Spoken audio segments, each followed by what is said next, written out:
Magandang araw po sa inyong lahat. Sa araw po na ito ay isa na namang kwento ng pakikipagsapalaran at kababalaghan ang aking ihahatid sa inyo.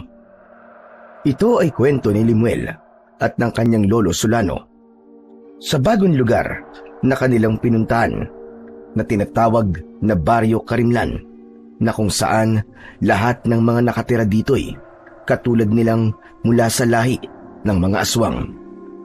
Subalit namumukod tangi ang mga aswang na doon ay naninirahan. Hindi sila kumakain ng laman loob ng tao at hindi rin pumapatay. Mabubuting aswang ang taguri sa kanila. Sa bagong lugar na yon ay may mga sumisira ng kalikasan. May nagpapasabog sa bundok na nagbibigay panganib sa mga naninirahan doon. Dahil may pagmamahal at pagpapahalaga siya sa kalikasan, maging ang pagmamalasakit sa kaligtasan ng mga tao ay nakialam si Limuel. Gumawa siya ng paraan upang tapusin ang problemang yon. Kaya lamang, maging ang chairman ng baryo, maging ang mga politikong nasa pwesto sa nasabing bayan ay sangkot at magkakasabwat. Dahil yon sa perang ibinibigay ng kapitalista na siyang may pakana ng pagkasira ng kalikasan. Kayanin ni Limuel na mag-isang harapin ang problemang yon upang hindi tuluyang masira ang kabundukan para maligtas din ang mga naninirahan doon sa tiyak na kapahamakan. Paano yun haharapin ni Limuel? Ngunit bago ang lahat, huwag po nating kalimutang mag-subscribe at i-hit ang notification bell sa aking YouTube channel na The Voice Addict at Apong Isaac para sa mas marami pang makapigil hiningang kwentong aswang at katatakutan mula sa mundo ng kababalaghan. Umpisahan na po natin ang kwento. Sakay ng tricycle sina Lolo Solano at ang mga apong sina Limuel, 22 anyos, at ang batang pinsan na si Jobert.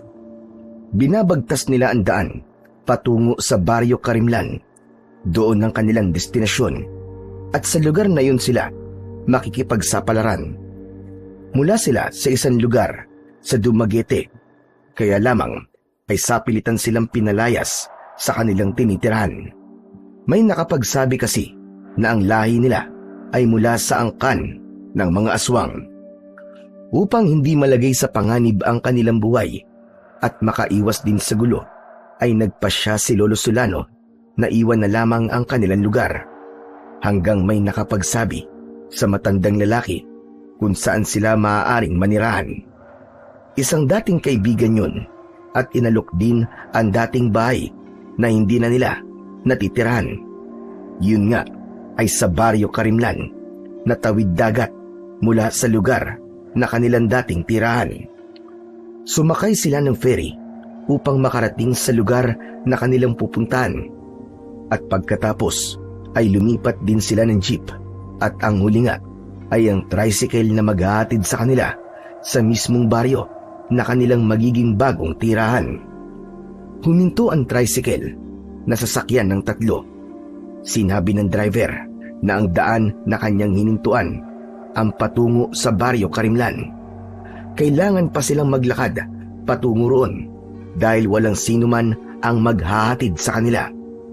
Pagkatapos bayaran ni Lolo Solano ang driver, ay agad na ring umalis ito. May itatanong pa sana si Limuel, kaya lamang umalis na ang sasakyan. Napansin din niya, tila may takot sa muka ang driver ng tricycle. Wala na tayong magagawa, kundi ang maglakad, mga apo. Kaya niyo naman siguro mga daladalahan natin. Ayos lang po itong mga bitbit ko, Lolo Solano. Ewan ko lang po dito kay Jobert. Yakang-yaka ko na po ito. Ako pa ba? Nako, nagyabang na naman ang kutong lupa na to. Lolo, na naman po si Kuya Limuel, oh. Tinatawag din naman akong kutong lupa. Nakakainis ka talaga. O sige, hindi na kutong lupa. Bigwit na lang itatawag ko sa'yo. Ganun pa rin yun eh. Ang sama pa rin pakinggan eh. Hoy, ano ka? Mas malaki yata ang bubwit sa kuton lupa, no? Tama na nga yung kalokohan yung dalawa. Saka ikaw, Lemuel, huwag mo nagtatawagin ng kung ano si Jobert. Baka mamaya gayahin ka ng mga magiging bago niyang kaibigan. Oo nga po, Lolo. Ibubuli lang po nila ako. Ay nako, sige na nga. Tatawagin na lang kitang Pogi. Oh, ano? Ayos na ba yun sa'yo, ha? Ayos na ayos yun. Okay yun, Kuya Lemuel. Approve. O basta sisipagan mo ring maligo, ha? Para bumagay sa'yo ang tawag kong Pogi. Baka mamaya tatawagin kitang Pogi, pero ang dugyot naman ang itsura mo. Hindi yun babagay sa'yo. Kayong dalawa talaga. Tama na nga yan. Tara na.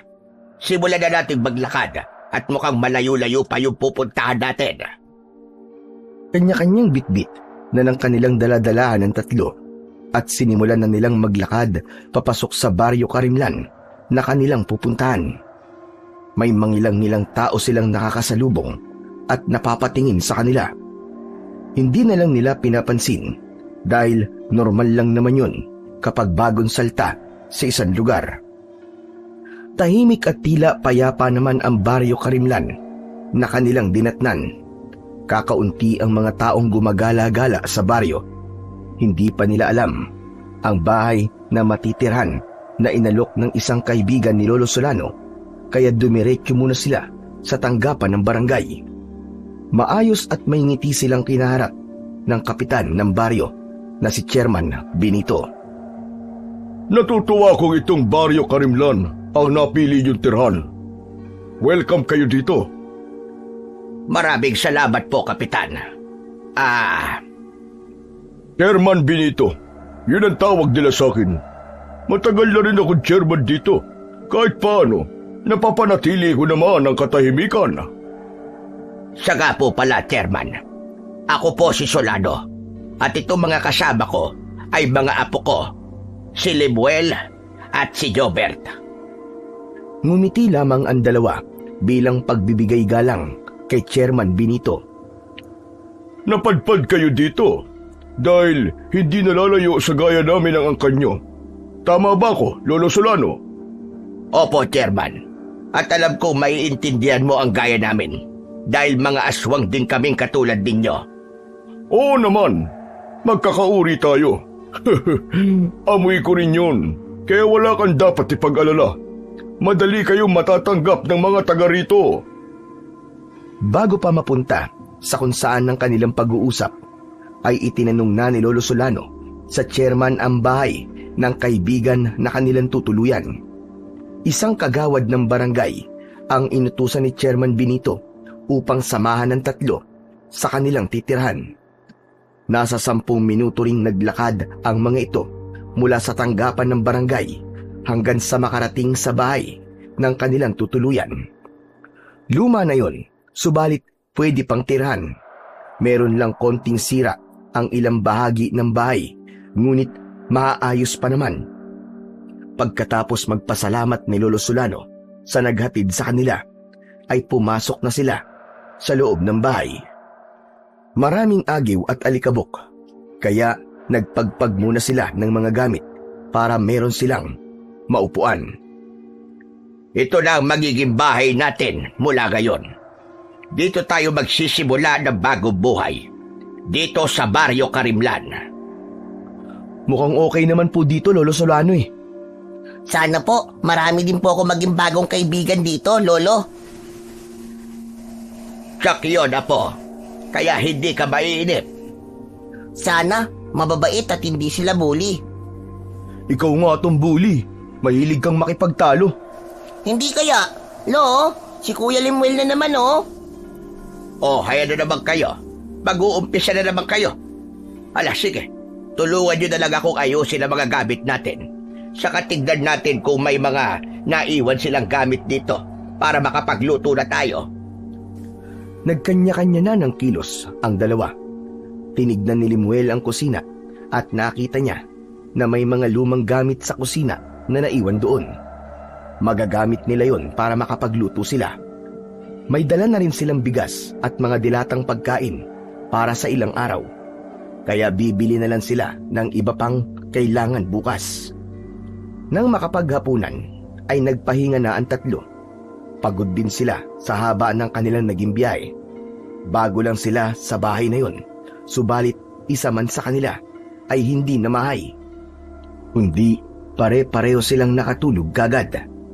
Siguro dahil hapo ang kanilang katawan, kaya naman agad silang hinila ng antok. Malalim na ang gabi nang magising si Lolo Solano dahil sa ingay na kanyang naririnig sa labas ng bahay. May pagaspas ng kung ano-anong hayop at may mga ingay sa paligid ng kubo. Bumangon ng matanda at marahang nagtungo sa may bintana. Bahagyang iniangat ang sara ng bintana. Dahil maliwanag ang sikat ng buwan sa labas, ay kitang-kita ng kanyang dalawang mga mata ang mga nilalang na nasa labas ng kubo. Mga iba't ibang uri ng aswang ang tila bumisita sa kanila. Marahil nakikiusyoso ang mga ito, subalit walang masamang ginagawa kundi tila nakikibalita lamang. Maya-maya pa ay isa-isa nang umalis ang mga aswang na kanina lang ay nakapaligid sa kubo. Wala na. Isa-isa na silang umalis. Lolo, anong ginagawa niyo dyan sa may bintana? Nagising na rin pala si Limuel at nakita ang matanda na may sinisilip sa bintana. Wala na sila, Apo. Umalis na. Sino po? Ang mga aswang. Ang ibang residente na naninirahan dito sa Baryo Karimlan. Wala po silang ginawa sa inyo? Wala. Kundi nakiramdam lang sila doon sa labas ng kubo natin. Baka po naamoy nilang kauri natin sila, kaya wala silang ginawa sa atin. Yan din ang nasa isip ko, Limuel. Siguro, tiniyak lang nilang kung sino tayo na bagong dating sa kanilang baryo.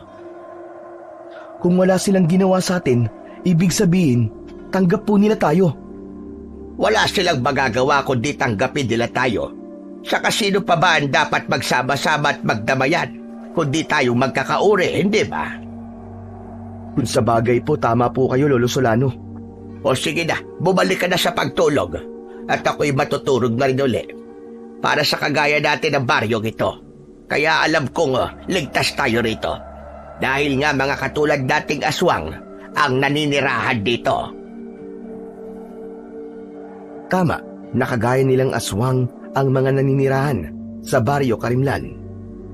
Subalit mga aswang na hindi pumapatay ng tao at kumakain ng lamang loob o tumitikim ng dugo, kundi mga aswang na sapat na sa kanila ang mga karne ng hayop at mga sariwang gulay at prutas. Isa yon sa mga katangian na dapat taglayin ng mga uri ng aswang na maaaring manirahan sa lugar na yon. Maigpit yung pinatutupad ng kanilang chairman. Ang sino mang makita na lalabag at gagawa ng di ayon sa ipinatutupad na tuntunin ay maaaring parusahan at tuluyang palayasin sa Baryo Karimlan. Kinabukasan ay nakita nila Lolo Solano ang magiliw na pagtanggap sa kanila ng mga kapitbahay. Nakangiti sa kanila ang mga nakakasalubong nila, bagay na ipinagtaka ng maglolo. Lo, parang kilalang kilala na nila tayo ah. Yun din nga ang napansin ko, Limuel. Para bang matagal na tayong naninirahan dito. Malamang po, sila rin po yung mga aswang na dumalaw sa ating kagabi. Inalam siguro nila kung talagang karapat dapat tayong manirahan dito. Siguro nga, at nang matiyak nila na katulad nila tayo na mabubuting aswang, kaya agad naging magaan ang loob nila sa atin. Teka nga pala, Lolo. Nasaan po si Jobert? Heto na ako, Kuya Limuel. Saan ka na naman galing? Saka ano yung mga daladala mo? Pagkain natin. Bigay ng mga batang naging kaibigan ko. Ang babait nila, Kuya Limuel. Heto nga binigyan nila ako ng nilagang kamote, saging at may prutas pa. Uy, ayos yan ah. May pagkain na uli tayo. Apo, bakit ka naman binigyan ng mga bago mong kaibigan? Sabi po kasi, pinabibigay ng kanilang tatay at nanay. Saka lolo, ang babait po ng mga bago kong kaibigan. Kaya dapat maging mabait ka rin sa kanila, Apo. Sana all mabait. Si kuya talaga oh, kayang ka na naman eh. Kaya ko maging mabait kapag mabait din ang mga kalaro ko. Tara na, umuwi na muna tayo at pagsaluhan na natin ang mga binigay sa iyong pagkain, Jobert. Kaya hindi na muna tayo magluluto ngayon. Ramdam ni na Lolo Solano ang naging mainit na pagtanggap sa kanila ng mga residente sa Baryo Karimlan. Malayong malayo sa dating lugar na kanilang pinanggalingan. Sa bagong lugar na kanilang kinaroroonan ngayon, tila ba nagkaroon sila ng kapanatagan ng loob. Samantalang mga aswang ang naninirahan sa lugar na yon. Subalit higit nilang ramdam ang katahimikan at pagdadamayan ng mga nakatira doon. Pinagsasaluhan na ng tatlo ang pagkain na ibinigay kay Jobert nang meron silang maramdaman. Teka, ano yon? Ang lakas ng pagsabog, Lolo Solano ah. Bulkan po ba yun, Lolo Solano? Pumutok na bulkan? Wala akong alam na may bulkan dito. Hindi rin yun na ikikwento ni Kapitan. Pero ano kaya yung pagsabog na yun? Naulit pa ang pagsabog ng ilang beses, kaya kasunod nun ay ang paggalaw na ng lupa na tila ba lumindol. Teka, lumilindol. Ang lakas ng pagyanig! Yuko po tayo, Lolo. Magtago po tayo sa ilalim ng lamesa. Dali po kayo. Dahil sa patuloy na pagyanig ng lupa, ay yumuko na rin ang dalawa at ginaya na nila si Jobert. Yung po kasi ang turo ng teacher namin doon sa school. Kapag daw po may lindol, ay wag daw po magpapanik. Wag din tatakbo, kundi magtago na lang mula sa ilalim ng lamesa o kaya sa upuan para hindi mabagsakan ng bagay na pwedeng bumagsak. Maya-maya pa ay nawala na ang pagyanig na nararamdaman nila. Nang humupa ang pagyanig, ay lumabas sila ng bahay. Nakita nila na nagsipaglabasan din ang iba nilang kapitbahay. Subalit, meron silang tinatanaw sa malayo. Doon, sa itaas ng bundok, may nakita silang usok mula sa bundok na tinitignan ng mga kapitbahay. Bahagyang lumapit si Lolo Solano sa lugar na may ilang kalalakihan na nag-iipon-ipon. Kaya nakinig siya sa pag-uusap nila.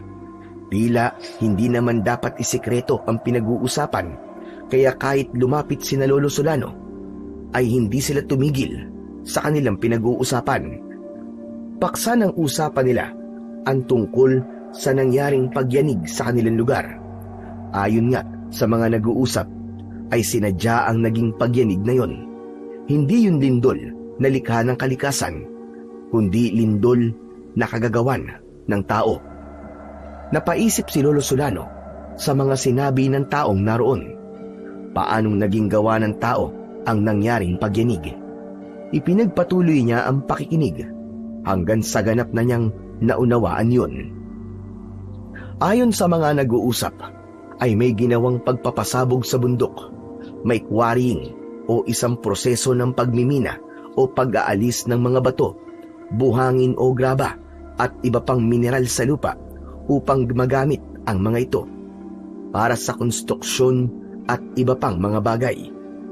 Naglalagay sila ng mga pampasabog upang tibagin ng mga bato mula sa mga bundok upang makuha ang kanilang kailangang mineral. Yun din ang nagiging dahilan ng pagyanig na nararamdaman ng mga naninirahan sa Baryo Karimlan. May mga taong sumisira ng kabundukan para sa kanilang sariling interes. Sila ang mga kapitalista na ang tanging hangad ay kumita ng salapi at walang pakialam sa mga pinsalang maaaring idulot ng kanilang ginagawang pagsasamantala. Nang makabalik na ng bahay si Lolo Solano, ay galit ang naging reaksyon ni Limuel. Ang sasama nila, Lolo Solano. Sino ba ang tinutukoy mo? Yung mga taong may kagagawa ng pagpapasabog sa bundok, pati na rin yung nagbigay ng permiso para payagan sila sa ganung gawain. Kung sa bagay, talagang nakakainit nga yun ang ulo, Apo. Wala silang pakialam sa mga tao rito sa baryo na maaapektuhan ng kanilang kasakiman. Ay nako, ganyan na talaga ang mga tao ngayon. Wala nang malasakit sa kapwa.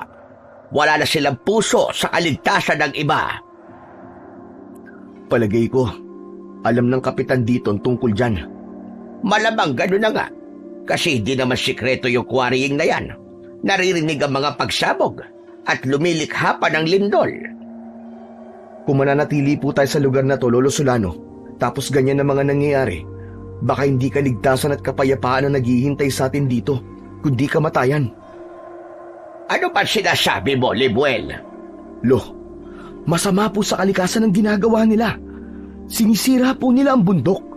Siguro sa ngayon, hindi pa nila nararamdaman na masamang epekto nito. Pero tiyak ako na maniningil ang kalikasan. Kapag nangyari yon, sino magdurusa? Tayong mga pangkaraniwang mamamayan. Tayong nakatira dito sa kapatagan. Kung sa bagay, may katwirang ka, Apo. Dapat, bago pa magdulot ng trahedya ang kanilang masasamang ginagawa, dapat agapan na natin. Hindi na kailangan maghintay pa ng kung anong sakunang mangyayari. Likas kay Lemuel ang may ganong karakter. May pakialam siya sa kapakanan ng ibang tao. May malasakit siya sa kanyang kapwa, lalo na kung sa palagay niya'y hindi makakabuti ang kanyang nakikita. Oo nga't may lahing aswang sila, maging ang mga nakatira sa Baryo Karimlan, pero bahagi pa rin sila ng lipunan. Bahagi pa rin sila ng mga mamamayan na naghahangad ng kaligtasan at katahimikan. Mga lahi man silang aswang, subalit wala silang masamang ginagawa para manlamang at maminsala ng kapwa. Dahil sila ang mga nilalang na mula sa lahi ng aswang na may pagmamahal at respeto sa kapwa. Masama man ang tingin sa kanila ng iba, subalit hindi ganun ang kanilang inaasal. Meron silang disiplina at respeto sa kalikasan at sa kanilang kapwa. Bago lang sila ni Muel sa Baryo Karimlan, kaya lang may nararamdaman na siyang hindi maganda sa mga nangyayari. Kaya nakibalita siya at nagtanong-tanong sa mga naninirahan doon. Ipinagtanong niya kung kailan pa nangyayari ang quarrying malapit sa kanilang baryo. Nalaman niya na may ilang buwan na rin ang nakakalipas. Upang mas maging malinaw ang lahat, ay nagpunta na siya sa kapitan ng baryo, kay Chairman Benito, upang alamin ang tungkol sa nangyayaring pagpapasabog sa mga bundok.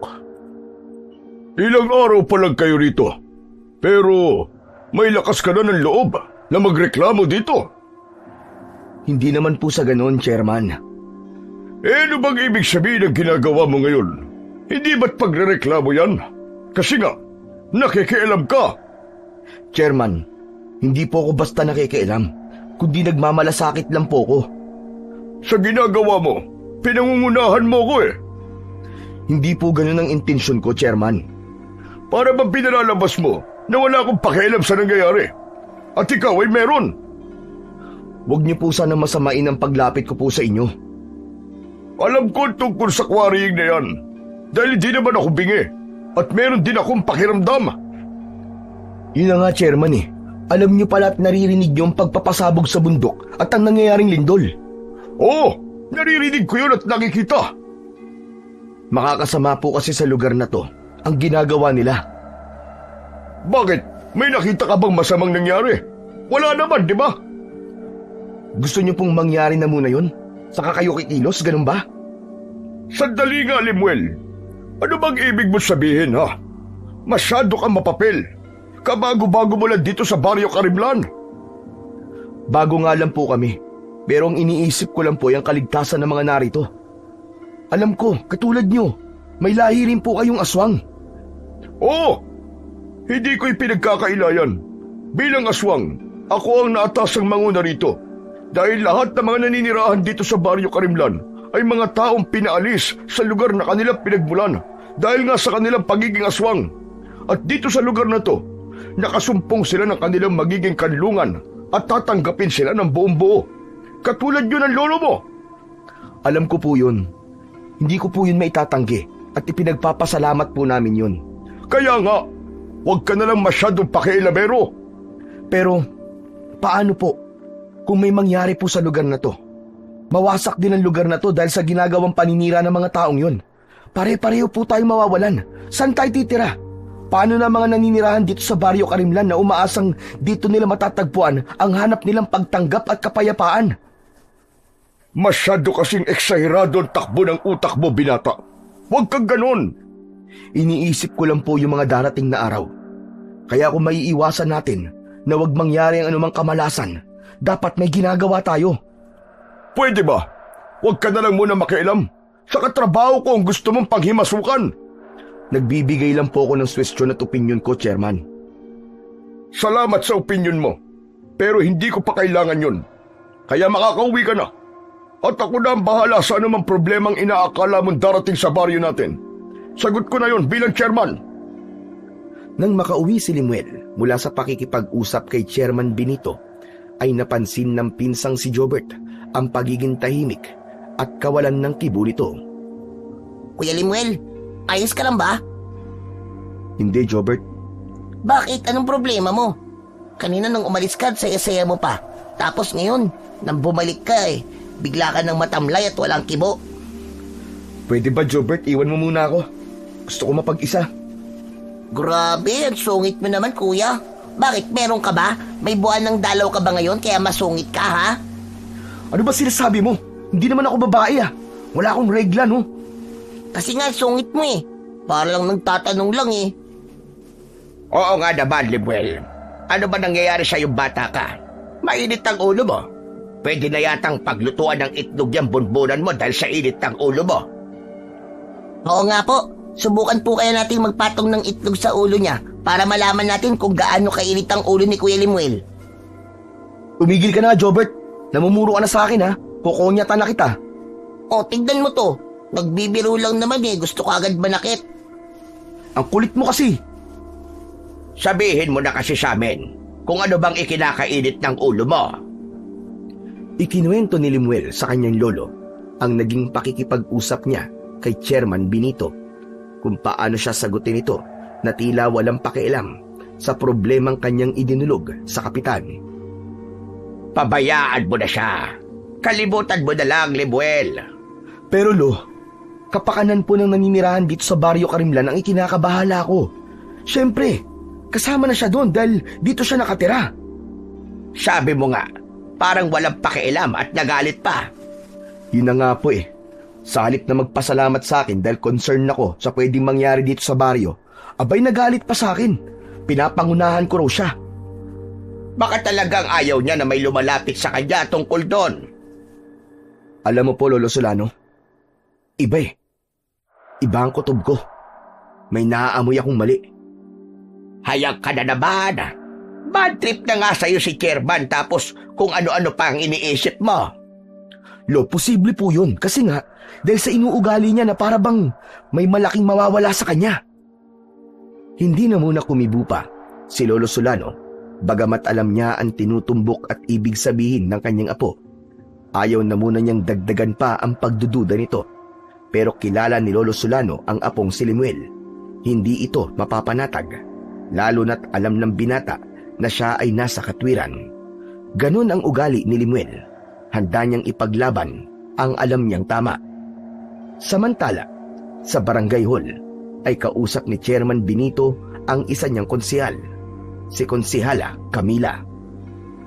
Hindi ko gusto ang tabas ng pananalita ng binatang yun, konsehala. Yung bang binatang kausap mo kanina, Chairman? Oo, konsehala Camila. Limuel ang pangalan niya. Hindi ba't bago lang yun dito sa baryo natin? May higit 1 linggo pa lang silang naninirahan dito, hindi ba? Oo, tama ka. Pero nakikialam kagad. Anong ibig mong sabihin, Chairman? Yun tungkol sa quarrying. May sinasabi siya. Bakit? Ano gusto niya mangyari? Nagmamagaling siya. Kung ano-anong pinapaliwanag niya na hindi raw mabuting idudulot sa lugar natin. Nagmamagaling ang walang hiya. Hindi tama yan, Chairman. Magiging malaking problema natin ang binatang yon kapag nagkataon. Ganun na nga, Camila. Hindi yun makakabuti sa atin. Lalo na kapag na-impluwensyahan niya ang mga taga rito sa baryo. Anong gusto mo mangyari, Chairman? Kailangan nating gumawa ng paraan bago mahuli ang lahat. Nagkatinginan sina Chairman Benito at Konsehala Camila. Nagkakaintindihan ang kanilang mga mata sa kung anong dapat mangyari. Kinagabihan, may kakaibang liwanag ang hatid ng buwan. Liwanag na hindi katulad ng mga nakalipas na araw. Tila ba may ipinapahiwatig ang sinag nito ng gabing yun. Nagpapahinga na sina Lolo Solano at Jobert. Hindi naman dalawin ng antok si Limuel dahil hanggang sa mga sandaling yun ay hindi pa rin niya matanggap sa kanyang sarili ang mga naging katwiran ni Chairman Benito. Lumabas ng bahay ang binata. Naging gawain na niya ang maglakad-lakad kapag merong iniisip. Hindi naman siya lalayo, kundi doon lamang sa lugar na malapit sa kanyang tinitirhan. Napatingin sa maliwanag na buwan si Limuel. Ikinagulat niya nang may naaninag siya na kung anong biglang lumipad sa itaas.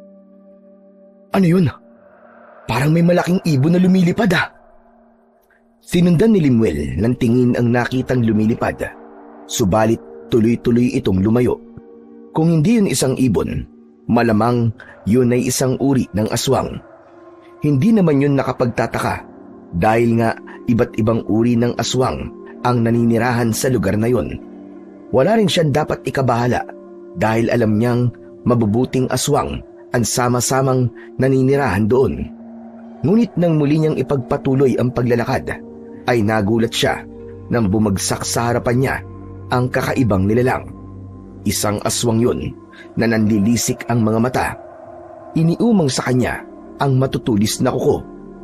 Nakabuka ang malaking bibig na nakalabas ang pangil na handa siyang atakihin. Teka, anong kailangan mo sa akin? Hindi sumagot ang aswang na nasa kanyang harapan, subalit umaangil ito at ipinakikita sa kanya ang pangil. Nagkatitigan sila. Hindi ko gusto yung angil mo sa akin, aswang ka. Hindi tayo magkalaban.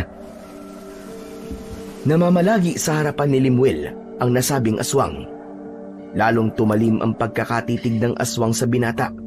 Naramdaman ni Limuel ang kakaibang kilos nito. Kaya bago pa siya atakin, ay tumakbo na siya papalayo. Pero hinabol siya ng aswang na yon. Binilisan ni Limuel ang pagtakbo hanggang sa makapagkubli siya sa madilim na bahagi sa lugar na yon. Hindi maaaring ipagwalang bahala ni Limuel ang pangyayaring yon. Kailangan niyang lumaban sa aswang, kundi baka kung mapaano siya. Kaya agad ding nagbago ng anyo si Limuel. Naging aswang din siya. Meron siyang matutulis na kuko at pangil. Kaya nang lumabas siya mula sa dilim, ay nakasalubong niya ang aswang na kanina ay humahabol sa kanya. Nang makita si Limuel ng aswang, ay agad siyang inatake nito. Hindi naman nagpatalo ang binata na isa na ring ganap na aswang, kaya nagpambuno ang dalawa. Nagpagulong-gulong sila sa mga halamang naroon. Matira ang matibay. Pangil sa pangil, kuko sa kuko ang labanan ng dalawang aswang. Walang sinuman ang nais na magpadaig. Humaba ang kanilang paglalaban hanggang may narinig silang malakas na sigaw. Kaya naghiwalay ang dalawang aswang. Kapwa may mga sugat sila. Ang narinig na sigaw ng dalawang aswang ay mula kay Lolo Solano na sinundan pala si Limuel. Agad na lumayo ang aswang na umatake kay Limuel. Alam kasi niya na hindi siya magiging ligtas lalo na't may dumating nakakampi ang binata. Nag-aalalang lumapit si Lolo Solano sa apong si Limuel, saka palang nagbalik sa pagiging tao ang binata. Apo, bakit? Ano nangyari? Lolo, may aswang po na bigla na lang nagpakita sa akin. Inatake po ako. Ano? Inatake ka niya? Opo, Lolo Solano. Hindi ko nga po alam kung bakit bigla po niya akong inatake. Nakapagtataka naman. Ang alam ko, walang aswang na aatake sa kapwa aswang, lalo na sa lugar na ito. Parang galit na galit po siya sa akin, Lolo Solano. Nakita ko nga ang ginawa niya sa iyo, Apo. Gusto niya po akong patayin. Bakit ganon? Buong akala ko'y ligtas tayo dito. Pero bakit may gustong sumalbahe sa atin? Naging palaisipan yun kay Lolo Solano at naitanong niya rin sa kanyang mga kapitbahay na kapwa aswang. Ayon sa kanila, unang pagkakataon yun na nangyari sa lugar na yun na kapwa nila aswang ang umatake. Ibig sabihin, Lolo, ayaw nila sa atin? Aba, imposible yun. Saka wala naman tayong masamang ginagawa sa mga taga rito. Maayos natin silang pinakikisamahan. Kaya nga po nagtataka na ako kung bakit may gustong puminsala sa atin, gayong wala tayong ginagawang kasalanan. Dahil sa nangyari kay Limuel, ay naging alerto na sila sa bawat oras. Subalit ang tungkol sa naging pagsalakay ng aswang sa binata ay inilapit naman nila kay Chairman Benito. Ikaw na naman, Limuel. At sinama mo pa ang lolo mo. May kailangan kasi kaming ilapit sa inyo, Chairman. Lolo Solano, alam ko na po sasabihin ng apo niyo tungkol sa quarrying na naman. Sasabihin niyang nakakapinsala ito sa baryo natin.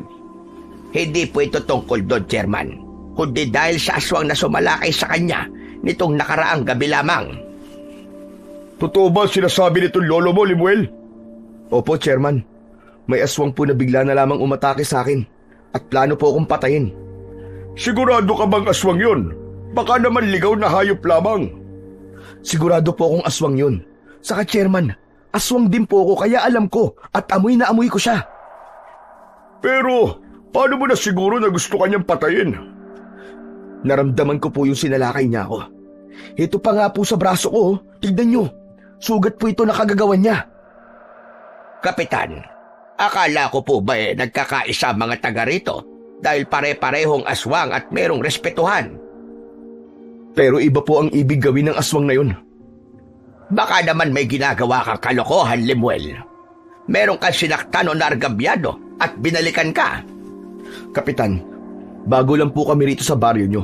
Paanong gagawa ko ng kalokohan? Sakang gusto po namin ay makipagkaibigan. Kaya wala po akong ginagawang masama sa aking kapwa. Totoo sinasabi ng apo ko, Chairman. Dahil lagoy kong pinagsasabihan ng mga apo ko tungkol sa bagay na yan. Di kaya galing sa ibang lugar ang aswang na umatake sa'yo, Limuel? Ibig niyong sabihin may ibang aswang mula saan lugar ang dumadayo rito? Oo, minsan nangyayari yun. Dahil ang nais nila'y guluhin ang katahimikan nitong baryo. Baka sila yung aswang na sinubukan manirahan dito pero pinaalis ko dahil sa mga balitang gumagawa sila ng kalokohan. Ba't sila nagbalik? Sabi ko nga sa inyo, ibig manggulo at nagkataon na kayo ang natsyempuan nilang puntahan at guluhin.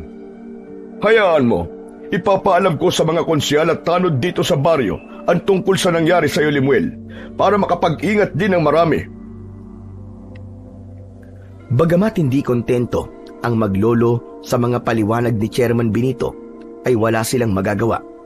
Kaya umuwi na lamang sila. Ang mahalaga ay nasabi ng maglolo ang nangyari ng gabing nakalipas.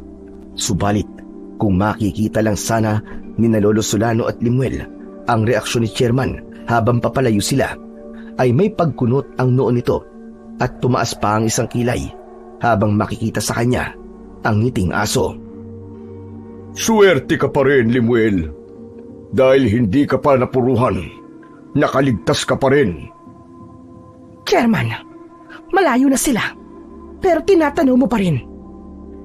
Hindi na malaya ni Chairman Benito ang paglapit sa kanya ni Konsehala Camila. Ikaw pala, Konsehala Camila. Nariyan ka na pala. Kanina ka pa ba? Kararating ko lang, Chairman. Galing dito mga bagong salta. Bakit, Chairman? May reklamo na naman ba sila? Magsabi ka nga ng totoo. Ikaw ba yun, ha, Camila? Ang alin, Chairman? Ang aswang na umatake kay Limuel. Chairman, nag-uusap na tayo, hindi ba? Sabi mo sa akin, ako na ang bahala. Kung ganon, ikaw nga yun. Tama ka, Chairman. Hindi bang gusto mo tumigil siya sa pakikialam? Pero, lalo mo lang binigyan ng dahilan para magduda sila. Lalo na yung binatang si Limuel.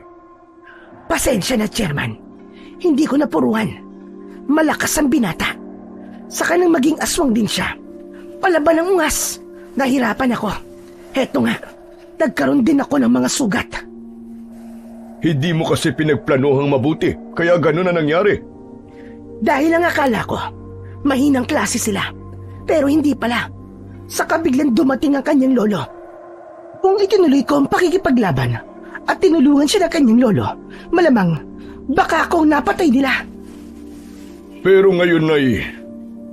Chairman, alam kong may paraan ka para malutas ito. Kilala kita. May idinahilan ako, pero hindi ko tiyak kung paniniwalaan nila. Sinabi ko na baka aswang galing sa ibang lugar ang umatake sa kanila. Sa tingin ko naman, ay paniniwalaan nila yon. Kaya nga lang, dahil sa naging karanasan nila, tiyak na dodoblihin nilang pag-iingat ngayon. Kaya hindi ka na maaaring basta nalang sumugod sa kanila, Camila. Maaari akong magsama ng iba pa, Chairman, para matiyak na matutuluyan ko na ang binata. O kaya, lahat na sila, pati na yung batang kasama nila. Huwag na muna. Magpalamig ka muna, konsyala. Makikiramdam muna ako. Pero iba ang tingin ko sa kanila, Chairman. Lalo na doon sa binatang si Limuel. May prinsipyo siya at handang lumaban. Hindi pwede sa akin ang kayabangan niya. Lalo na ang makialam siya sa aking pamamalakad.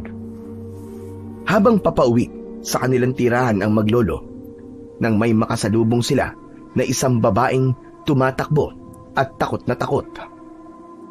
Ulang! Tulungan niyo ako! Saklolo! Bakit, Ineng? Ano nangyayari sa'yo? May humahabol po sa akin. May sigbin po na gustong umatake sa akin. Lo, ayun po yung sigbin, oh. Patungo siya rito. Tulungan niyo po ako. Papatayin niya ako. Huwag ka mag-alala, miss. Akong bahala sa sigbin. Pero apo, Lo, magtiwala po kayo. Kaya ko to. Lumayo si Limuel sa kanyang lolo at sa babaeng humihingi ng tulong. Saka biglang nagbago siya ng kanyang anyo. Naging mabalasik na aswang. Habang tumatakbong papalapit ng sigbin, ay agad itong sinalubong ni Limuel na nasa anyo ng aswang. Nakipagpambuno siya rito. Walang nagawa ang sigbin nang hawakan ni Limuel ang leeg nito. Saka sinakmal habang ang mukha ng hayop ay halos nakadikit na sa kanyang mukha. Umatungal ang sigbin sa higpit ng pagkakasakal ni Limuel.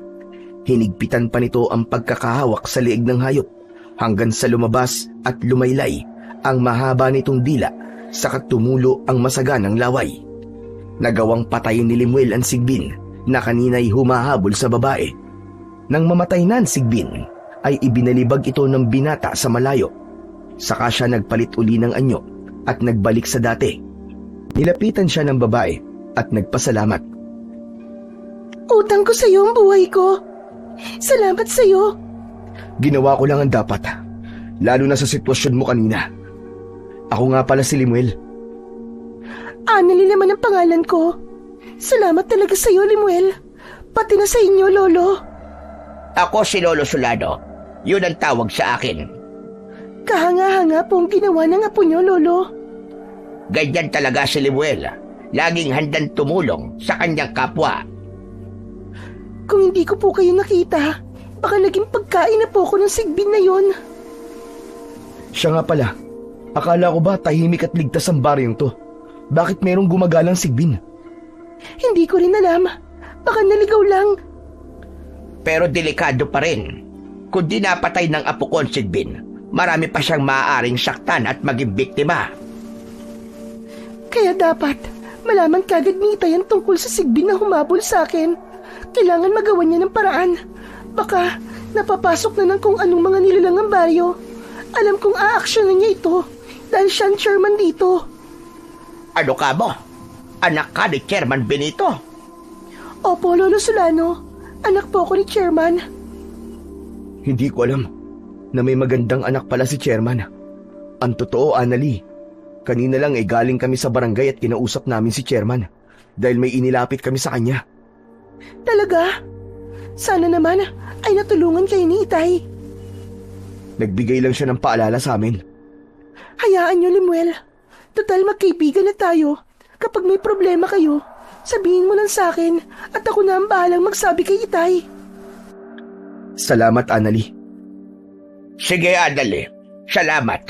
Kailangan na naming umuwi ng apo ko. Mag-iingat ka. Kayo rin po. At salamat po muli sa tulong niyo. Lalo na sa iyo, Limuel. Wala yon, Annalie. At sana, hindi ito ang huli nating pagkikita. Bagamat hindi naging kontento si Limuel sa naging tugon sa kanila ni Chairman, ay masaya pa rin silang umuwi ng kanyang lolo dahil yun kay Annalie. May kasiyahang idinulot yun sa damdamin ng binata. Kuya, anong meron? Saan? Diyan sa bubong ng bahay natin. Kasi kanina ko pa napapansin habang nakaiga ka dyan sa upuang kawayan eh. Nakatitig ka sa bubong, tapos napapangiti ka. Ikaw talaga, Jobert. Ako na naman ang nakita mo. Nagtatanong lang naman ako eh. Kasi nga parang napapraning ka na. Pangiti-ngiti ka riyan eh. Nakikipagnitian ka sa wala naman. Pwede bang wag mo na akong pakialaman dito, Jobert? E paano kung matuluyang ka riyan, maiipang ka ng hangin, tapos masiraan ka na ng ulo? Nako, mahirap yun. Baka mamaya, bigla ka na lamang mangagat at magwala. Basta masaya lang ako, Jobert, kasi nga, may nakilala kami kanina ni Lolo Solano. Ano? Babaeng aswang? Malamang aswang din siya. Kasi nga, dito nakatira sa Baryo Karimlan eh. Pero, magandang aswang siya, Jobert. Uy, mukhang in love ka na kagad sa kanya. Ewan ko, Jobert. Pero alam ko, masaya akong nakilala ko siya. Kaya, Chuck, mauulit ang pagkikita namin. Isama mo ako, Kuya Limuel. Kasi nakakainip dito sa bahay eh. Para naman makapabasyal din ako paminsan-minsan. Hayaan mo, kapag makikipagkita ako kay Annalie, isasama kita. Nag-uusap ang magpinsan nang muli ay nakarinig sila ng mga pagsabog ng kung ilang ulit. Kasunod nun ang pagyanig, mas matagal at mahaba kumpara sa dati. Naku, ayan na naman, Kuya Limuel. Lumilindol na naman. Anak ng, talaga nga yatang gusto nilang sirain ang lugar na to. Nagpapasabog na naman sila ng bundok. Hindi talaga sila titigil. Kuya, sino ba yung mga nagpapasabog na yun? Mga taong gahaman na ang tanging alam ay magkamalan sa lapi. Di ba nanggaling kayo ni Lolo Solano sa barangay at sinabi niyo yung kay Kapitan? Yun nga nakakalungkot eh. Parang walang pakialam si Chairman tungkol dun. Paano na ngayon yan? Kapag tuloy-tuloy ang pagkasira ng bundok, baka magalit ang mga diwata. Di ba sabi may mga diwata daw na naniniraan sa bundok? Lalo na't nasisira ang tirahan nila. Hindi lang mga diwata ang magagalit at mawawalan ng tirahan, Jobert, kundi maging ang mga taga rito sa Baryo Karimlan. Dahil lahat ng narito ay posibleng mapahamak. Dahil hindi na nakayanan pa ang patuloy na paninira sa kabundukan, kaya naglakas loob si Limuel na kausapin ng mga aswang na naninirahan sa Baryo Karimlan. Ipinaalam nila sa mga taga ron ang tungkol sa masamang idudulot ng quarrying sa kanilang lugar. Sa kanyang pakikipag-usap sa mga naninirahan doon, ay hindi lang pala sila ang nagrereklamo at kinakabahan dahil sa madalas na pagsabog sa kabundukan, kundi marami na ang mga ito. Yun nga lang ay tila wala silang lakas ng loob na magsalita at magreklamo dahil tinatakot sila ni Chairman Benito.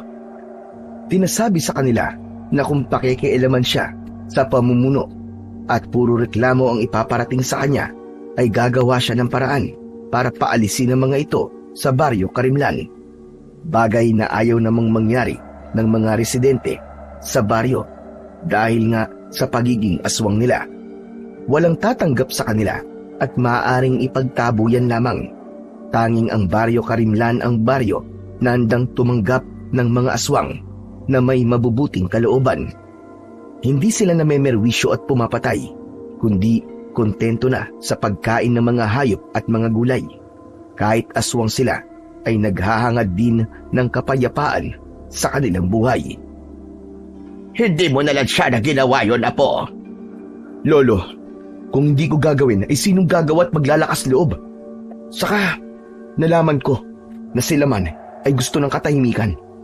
Pero sa nangyayari, ay nawawala yun. Kaya nga lang, ay inilapit mo na yan kay Chairman, hindi ba? Pero ikaw pa itong lumalabas na masama at pakialamero. Pero Lolo Solano, ibang usapan na po ngayon. Dahil marami na po ang gustong idulog sa barangay ang tungkol sa quarrying na totoong nakakaperwisyo naman. Nag-aalala na rin po sila na pagdating ng tag-ulan ay masama ang magiging epekto dito sa baryo. Hindi malayong magkaroon ng pagbuho ng mga lupa, magkakaroon ng landslide at matinding pagbaha dahil sa pagkasira ng kabundukan.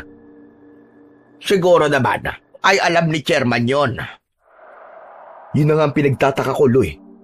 Kung alam niyan tungkol sa magiging masamang bunga, ay bakit parang bingi at bulag siya? Walang pakialam sa kaligtasan ng mga tao rito sa Baryo Karimlan. Ang mga katanungang yon ni Limuel at Lolo Solano ay isa lang naman ang tunay na dahilan. Ang pananahimik at pagbubulag-bulaga ni Chairman Benito ay dahil natatapalan ng pera. Nakikinabang sila sa nangyayaring quarrying sa bundok. Malaki ang natatanggap nila mula sa kapitalista na siyang may kagagawan ng pagpapasabog. Ibang nararamdaman ko sa maglolo na yon, Konsihala. Lalo na doon kay Limuel. Kinakabahan kayo, Chairman? Ganun ba? Mukhang hindi talaga sila titigil. Ang huling balita ko ay kinakausap na ni Limuel ang mga taga rito sa Baryo Karimlan. Nakarating nga rin sa akin yan. Baka sa susunod na araw ay gumawa na sila ng pagkilos. Kaya ba nilang gawin yon? Kung may mamumuno, tsak susunod na mga taga rito, lalo na't apektado na rin sila. Pero hindi pwede yon. Paano ang kita natin? Yan pa naman ang ipinangako natin kay Mr. Tango, na may-ari ng kumpanya ng quarry, na hindi natin hahayaang may magreklamo at tayo ang gagawa ng paraan para pigilan sila. Kaya lamang, iba ang takbo ng utak ng Limuel na yon. Minalas lang kasi ako. Dapat sana nasintensyahan ko na siya. Mawawalan tayo ng kita. Kapag nagka-problema, sigurado yon. Chairman, siguro kailangan mo na rin ipaalam kay Mr. Tango ang tungkol sa nangyayari dito sa baryo. Lalo na yung binubuong grupo ng buwisit na Limuel na yon. Dahil nakarating na ang binubuong samahan ni Limuel upang labanan ng quarrying sa kanilang lugar, kaya ipinarating na rin yun ni Chairman Benito sa kumpanya ng may kinalaman sa pagmimina. Sa pag-uusap ni Chairman Benito at ng may-ari ay binalaan sila na dapat ayusin ang problema na yon, lalo na't nakakatanggap ng malaking halaga si Chairman mula sa kapitalista. Kaya hindi na siya mapalagay ng mga sumunod na araw. May problema po ba kayo, Itay? May gumugulo lang sa isip ko, anak. Teka nga pala, saan ba ang punta mo? Magkikita po kami ng bago kong kaibigan, Itay. Si Limuel po. Ano ka mo? Nakikipagkaibigan ka sa lalaking yon? Bakit po, Itay? May problema po ba kayo kay Limuel? Itay, mabait po siya. Nakalimutan ko lang pong sabihin sa inyo na tinulungan niya po akong iligtas sa sigbin po na gustong pumatay sa akin. Ano ka mo? Iniligtas ka niya? Opo, Itay. Malaki po ang utang na loob ko sa kanya. Kaya wala naman po sigurong masama kung makikipagkaibigan po ako. Pero anak, bakit sa kanya pa? Itay, ano nga po bang problema kay Limuel? Sabihin niyo po sa akin. Hindi mo pa ba alam yung ginagawa niya? Bumubuo siya ng grupo. Alam ko po yun, Tay. Dahil ang gusto po niya ay mapatigil ang quarrying dito sa baryo natin. Nag-aalala po siya sa kaligtasan ng mga tao rito. Yun na nga eh. Itay, di po ba tama lang po yung ginagawa nila?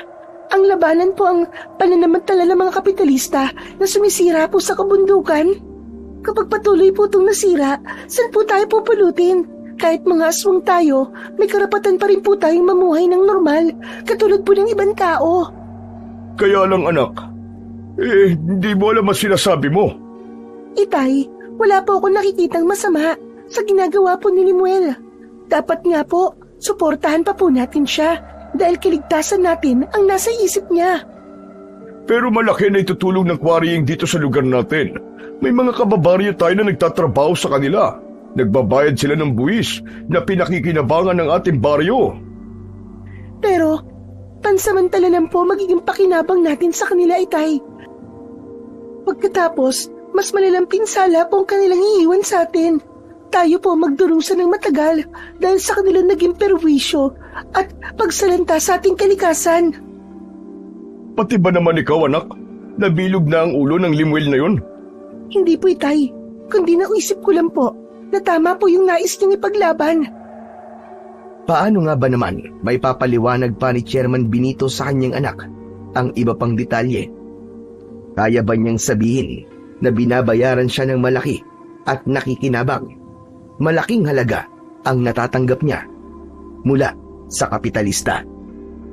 Dahil hindi napigilan ni Chairman ng anak, kaya nakipagkita pa rin ito kay Limuel. Akala ko hindi ka na darating, Annalie. Nag-promise ako sa'yo, di ba? Marami akong mga nakausap na kababaryo natin. Heto sila, kasama ko, para magsagawa ng barikada papunta tayo malapit sa quarry site. Doon natin sasabihin ang ating hinaing at ibig nating mangyari. Basta para sa ikabubuti, maaasahan mo ko, Limuel. Salamat, Annalie, ah. Tinanong nga ako kanina ni Itay eh. Ha? Tinanong ka? Anong sabi niya? Ayaw niya tong ginagawa niyo. Siguro, hindi pa niya tayo naiintindihan. Kasi nga, may pinangako sa kanyang may-ari ng kumpanya na para daw sa baryo. Pero pansamantala lang yun, Annalie. Kung may pakinabang man, hindi rin yun magtatagal.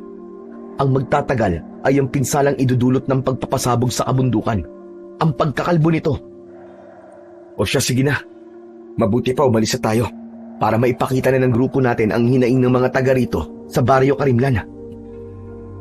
Gaya ng naging plano ni Limuel, ay nagpunta ang grupo na kanyang binuo sa site. Gumawa sila ng barikada upang ipaalam sa kumpanya na may kagagawan ng pagkakwari ang kanilang pagtutol at nais nilang tigilan na ito. Ang daya talaga ni Kuya, Lolo Solano. Hindi nila ako isinama sa lakad nila. Delikado kasi, Apo. Saka mapapagod ka lang. Kayang-kaya ko rin po yung sumigaw dun, no? At gayahin yung mga gagawin nila. Pabayaan mo na lamang si Limuel, pambihira ka naman. Pero Lo, paano po kung hindi pa rin pumayag yung nagpapasabog dun sa bundok? Ang sabi ng pinsan mo, kung hindi pa rin kikilo si Chairman, ay dadalhin na nila sa munisipyo yon para doon na sila magreklamo. Ano po? Haharap po sila kay Mayor? Parang gano'n na nga. Naku, baka po kung mapaano si pinsan. Di po ba? Nakakatakot yun? Ang Kuya Limuel mo, walang kinatatakutan. Lalo na kapag alam niyang nasa katwiran siya.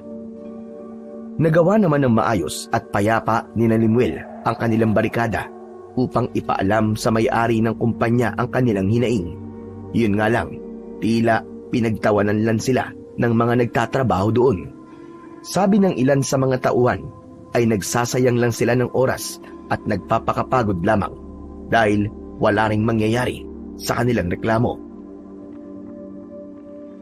Nakasama niyo pala ang anak ni Chairman. Opo, Lolo Solano. At siya man ay hindi po sang-ayon sa ginagawang pagsira sa kabundukan. Kinakalaban niya ang kanyang tatay. Baka daw hindi lang po naiintindihan ng tatay niya at siya na lang daw po ang bahalang magpaliwanag at mangumbinse. Parang malabong mangyari yon. Sabi ko nga sa'yo, may natatanggap yang si Chairman kaya tahimik yan at walang pakialam. Sigurado yun ang hindi alam ng anak niyang si Annalie na malaki ang nahihita ng tatay niya dahil sa kwari na yon. Pag hindi pa kumilos si Chairman, tutuloy na talaga kami sa munisipyo. Lalo na kung hindi ipaparating ni Chairman ang ating reklamo. Pursigido si Limuel bilang pinuno ng binuong samahan na magkaroon kagad ng resulta ang kanilang mga ginagawa. Dahil nga wala silang maaasahan kay Chairman para iparating yun sa mayor ng bayan na nakakasakop sa baryo ng Karimlan. Maayos namang humarap kay Limuel 10 ng kanyang mga kasama ang alkalde. Inisa-isa nilang inilapit ang kanilang idinulog na problema. Subalit sa halip na bigyan sila ng pag-asa ng alkalde at pumabor yun sa kanila, ay hindi ganun ang nangyari. Nagalit pa sa kanila ang mayor at sinabihan sila na gumagawa lamang ng gulo. Mayor, nagkakamali po kayo. Hindi po kaming gumagawa ng gulo. Nagmamalasakit lang po kami para sa kaligtasan ng mga kababaryo namin.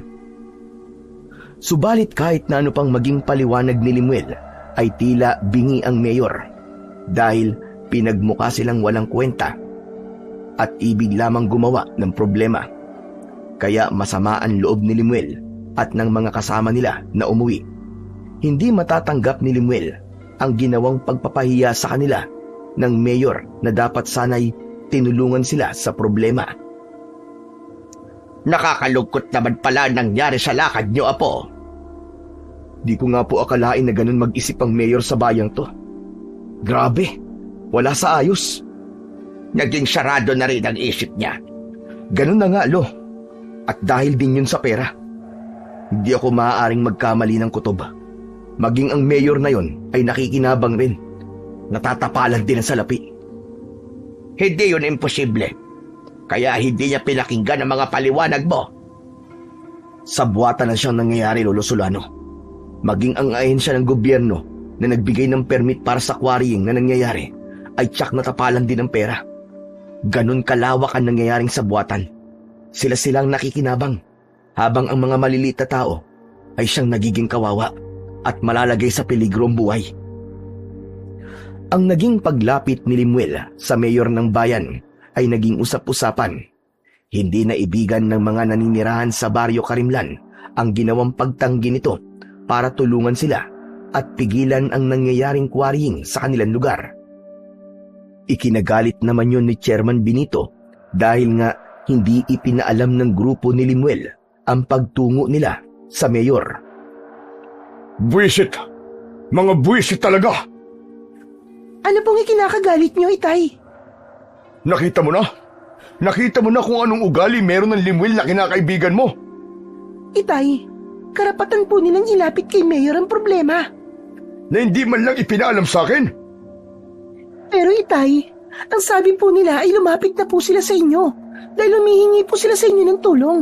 Kaya lang po tinanggihan nyo. Kaya po napilitan na po sila na dalhin na yung kay Mayor. Masyado lang talaga siyang mayabang. Nagmamagaling. Akala yata niya tama lahat ng ginagawa niya. Kapakanan lang po ng mga kababaryo natin ang iniisip po nila, Itay. Hindi. Mayabang pa rin siya. Kaya ayokong lalapit at makikipagkaibigan ka pa sa kanya. Naiintindihan mo? Itay naman, ayaw niyong makipagkaibigan ako sa taong nagligtas ng buhay ko. Para mawalan ka ng utang na loob sa kanya, bayaran mo siya. Bibigyan kita ng perang pambayad. Itay, hindi po nababayaran ng utang na loob. Sa kabuhay ang itinaya niya sa pagliligtas sa akin. Kundi dahil sa kanya, baka kwento na lang po ako ngayon. Wala na po kayong anak. Ayoko sa taong mayabang, Anani. Kaya wag mo na siyang ipagtatanggol pa. Wala akong nakikitang kayabangan sa kanya, Itay. Ang totoo nga, napakabait nga ni Limuel eh. Bihira ang taong kagaya niya na handang itaya ang buhay para sa ibang tao. Gaya ng ginagawa niya ngayon. Alam niyang malalagay sa peligro ang buhay niya dahil sa ipinaglalaban niya. Lalo na't hindi maliit na tao ang gusto niyang banggiin pero hindi siya natatakot. Yun naman pala. Alam niyang hindi maliit na tao ang babanggay niya. Ba't hindi na lang siya manahimik? Dahil po may prinsipyo po siya, Itay. Gusto niya maging tama ang lahat. Kaya dapat nga na matuwa pa kayo dahil may isang gaya niya na nagmamalasakit sa mga kababaryo natin.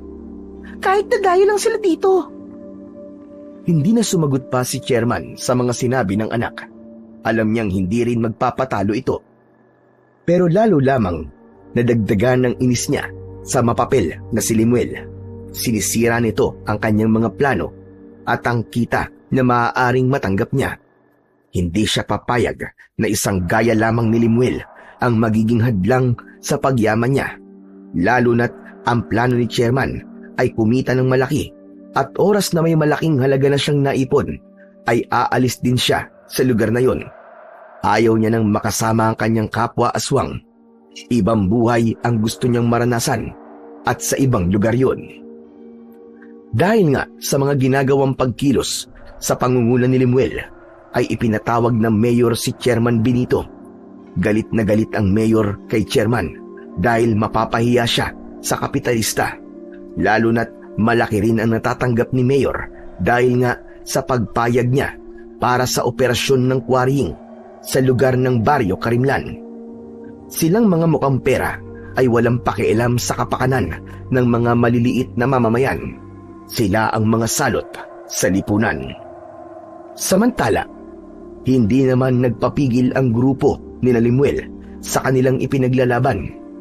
Itutuloy nila ang ginagawang rally at barikada sa lugar malapit sa minahan. Patuloy silang sisigaw at ipaglalaban ng karapatan at kaligtasan ng mga taga-baryo Karimlan. Kahit aswang lang sila, ay meron silang karapatang mabuhay, lalo na't hindi sila gaya ng ibang aswang na ang hatid ay lagim. Sila ay mga aswang na nabubuhay ng tahimik at walang inaargabyadong sinuman. Naging tila bayani si Limuel sa baryo Karimlan. Marami ang humahanga sa kanyang ipinaglalaban. Grabe, ang astig mo talaga, Kuya Limuel. Hinahangaan ka ng mga taga rito sa baryo. Tama si Jobert, Apo. Natutuwa sila sa tapang na ipinapakita mo. Kaya pwede mo nang palitan si chairman, Kuya. Pwede ka nang maging chairman dito. Wala akong planong maging politiko. Ang gusto ko lang ay makatulong sa kapwa ko, lalo na sa mga inaapakan at inaapi. Ang totoo, Apo, namana mo sa tatay mo ang pagkakaroon ng ganyang prinsipyo. Dati rin siyang naging labor leader. Siya ang nagtatanggol sa mga manggagawa na inaapi. Yun nga lang, dahil sa ginawa niyang yun, maaga siyang pumanaw. Naku, lagot. Baka mangyari din sa'yo yun, Kuya. Hindi yun ikinakatakot, Jobert. Mas mainam na mamatay na may ginagawa ako para sa ikabubuti ng iba. Pero syempre, iho, ayaw naman naming may masamang mangyari sa'yo. Kaya bilang lolo mo, ako ang bahala sa'yo. Hindi ako papayag na may kung sinong gagawa sa'yo ng hindi maganda. Katulad na lamang ng minsang atakihin ka ng aswang. Gagawin ko ang lahat para ipagtanggol ka. Na malaging kakaba-kaba ang mga naninirahan sa baryo Karimlan dahil sa pagpapatuloy ng ginagawang pagpapasabog sa kabundukan, hanggang dumating ang ilang araw na pagbuhos ng ulan at walang tigil yun. Dahil doon ay nakaranas ng pagbaha at pagguho ng lupa. Bagamat walang naperwisyo, subalit hindi mabuti ang idinulot nun sa mga naninirahan sa barangay. Bumaha ng putik ang mga kalsada at ang mga pananim ay nabaon sa makapal na putik na may halong bato mula sa bundok. Kaya lalo lang nagpahirap sa pamumuhay ng mga taga-baryo. Dahil sa pangyayaring yun, ay nakita ng mga residente ang tunay na dahilan ng pakikipaglaban ni Limuel. Minsan pa ay bumalik siya kay chairman, subalit wala pa ring nangyari. Chairman, kailan ba kayo kikilos? Kahit kailan, mayabang ka magsalita. Nakita niyo naman siguro nangyaring pagbaha, chairman. Magpasalamat na lamang tayo at walang namatay. Pero napinsala ang kabuhayan ng mga taga rito sa baryo. Bakit? Kasalanan ko ba ang panay-panay na pag-ulan? Hindi yun ang punto ko, chairman. Kundi ang pagbabaliwala mo sa reklamo ng mga taga rito sa baryo. Ang kapal talaga ng mukha mo. Dapat pala, hindi na lang ako pumayag na tumira kayo dito. Chairman, hindi kayo ang may-ari ng lugar na to. Kaya bilang mga aswang, ay may karapatan kami dito. Hindi nagustuhan ni chairman ang muli nilang pagtatalo ni Limuel. Kaya nang makausap niya si Konsehala Camila, ay bumuo sila ng desisyon. Sigurado ka ba, chairman? Sigurado't sigurado. Hindi na kailangan abutin pa ng kinabukasan ang mayabang na si Limuel. Paano ang anak mo? Hindi ba't malapit sila sa isa't isa? Mas mainam nga yun na tuluyan na siyang mawawala dito at hindi niya naiimpluwensyahan si Annalie. Huwag kang mag-alala, chairman. Kakausapin ko ang ibang mga aswang na mapapasunod ko. Magtutulong-tulong kami para tiyakin ang kamatayan ng Limuel na yon. Kung makikialaman lolo niya at kahit na ang batang kasama nila, isama niyo na rin. Mas maiging tapusin na sila bago pa tayo mapahamak dahil hindi talaga siya titigil para sirain tayo at magalit sa atin ang kapitalista na nagbibigay sa atin ng malaking halaga. Kaya ng gabing yon ay bumuo na ng plano si Konsihala Camila. Kinausap ang mga aswang na maaaring umatake kina Limuel para tiyakin ang kamatayan ng binata sa gabing yun. Subalit laging handa si Lolo Solano. Anong ginagawa mo, Lolo Solano? Pinapatalas ko lamang itong itak ko, Apo. Dahil kailangan natin ito. May darating ka bang kaaway? Iba kasi ang nararamdaman ko. Kaya mas mainam na naghahanda tayo. Nakahanda rin po ako, Lolo Solano. Alam kong may pwedeng umatake sa atin anumang oras, lalo na't may mga taong ayaw ng ginagawa ko. Isa na doon sila, Chairman. Malaki ang galit niya sa'yo. Kaya may palagay akong siyang may pakana ng aswang na dating umatake sa'yo. Alam ko po yun, Lolo. Pero hindi nila ako mapapatahimik.